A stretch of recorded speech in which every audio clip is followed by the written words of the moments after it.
Message translation of the Bible, he says, if you walk around with your nose in the air, you're going to end up flat on your face. But if you're content to be simply yourself, you will become more than yourself.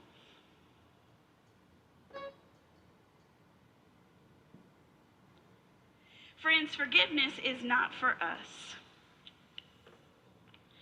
Forgiveness is not so that you can feel better. Forgiveness is not even so that you can say, ooh, I shook that off, let me go do it again. But forgiveness is about the body. Do you hear the prayer? And forgive us our trespasses. It doesn't say forgive me my wrongdoing. It says forgive us our wrongdoing as we forgive all those people who have done wrong against us. Not individual.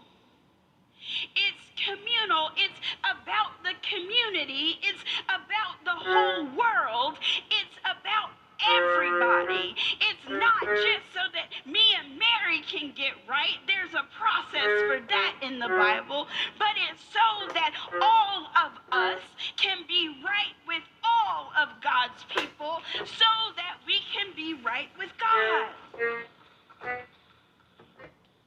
The tax collector situation is not about the tax collector. It's about the community that the tax collector has done wrong. The Pharisee misses that. The professional churchgoer misses that. He misses that being in community with God is about being in community with others. Did you know that the word forgiveness here, when translated, means release? Release us, oh God, from our wrongdoing, so that we can release those who have done wrong against us. And the us here is the us in this room. It's the us worshiping online. It's the us in Russia. It's the us in Ukraine. It's the us in Iran. It's the us who are looking for water in the desert in Africa. It is the us everywhere. The us, the great, big, grand, universal us that God created.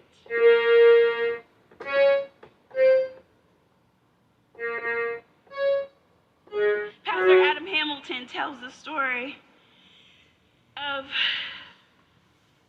a person who was a doctor. He was a Palestinian, the first Palestinian who served as a doctor in an Israeli hospital.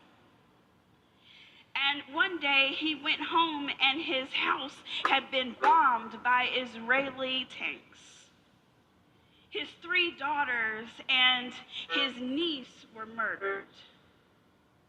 And he called the news station that he sometimes did work for to get the ambulances to come there because ambulances just don't come into Palestine.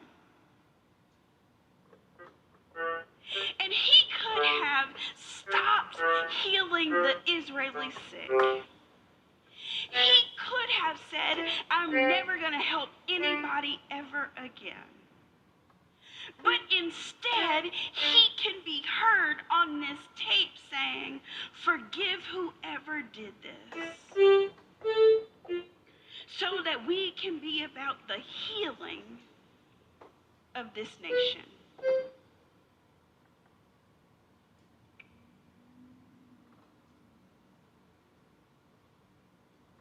Release us, oh God, from pettiness.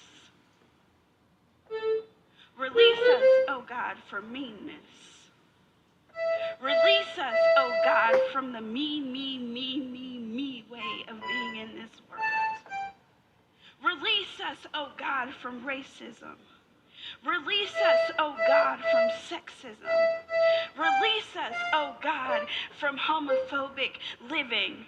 Release us, oh God, from our fear of homeless people. Release us, oh God, from our have to have and have to do way of living. Release us, oh God, from stepping on and stepping over other people. Release us, oh God, from our stuff.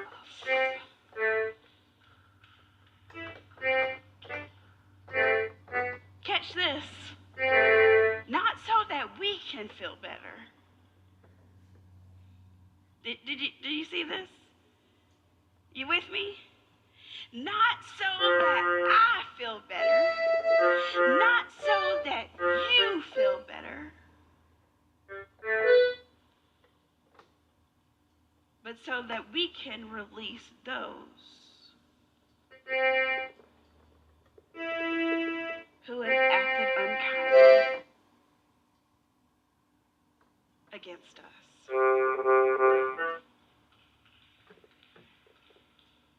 I don't know about you, but I find that the people of God are really good at begging for their own forgiveness. But not so good at granting forgiveness to others.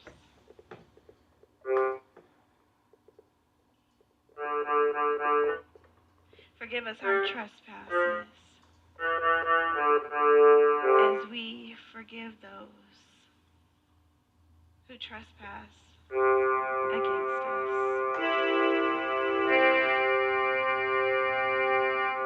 Forgive us, oh God, when we get it wrong, so that we might not be like the Pharisees and point out all the ways that we are right, and that we might be more like the tax collector and confront the ways that we have been wrong,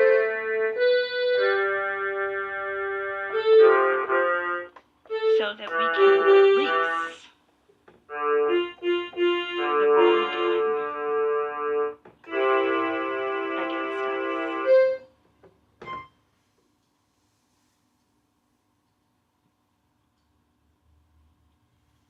So let me ask you, what do you need to be forgiven for? Be honest. You don't have to say it out loud. But just take inventory of the ways in which we have not acted like Christ. Take inventory of the ways in which we have not been patient with each other. Take inventory of the ways in which we have not been with one another in love. Take inventory of the ways that we have poured into a system that breeds injustice in our world. Take inventory of the ways that we have used too much of stuff so that others don't have enough. Take inventory of the ways that we have poured into this culture of war and not a culture of peace. Take inventory of how we have had to be the strongest person in the room, instead of leaning into the admonition that when we are weak, God is strong.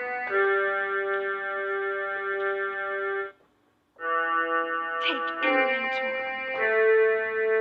Be honest. Ask for forgiveness. And then, the hard part, Dr. Bob, forgive someone else. Now, I need you to know that forgiveness is not a blank slate. Forgiveness is not without consequence. Forgiveness does not say that I forget that you were abusive to me. Forgiveness does not say that I put myself in a situation where I can be harmed over and over and over again. Forgiveness releases us from that harm, but it does not compel you to put yourself back into that harm. Forgiveness does not wipe clean consequence. For every action, there is an equal and opposite reaction. For every wrong, there is a consequence. And you have to face the consequences of your wrong behavior. But you don't have to be held hostage by it. And you don't have to be held hostage by other folks' behavior toward you. It is Jesus Christ who made the ultimate sacrifice for us. It is Jesus Christ who gives us the ultimate example of forgiveness. It is Jesus Christ who comes and says, I forgive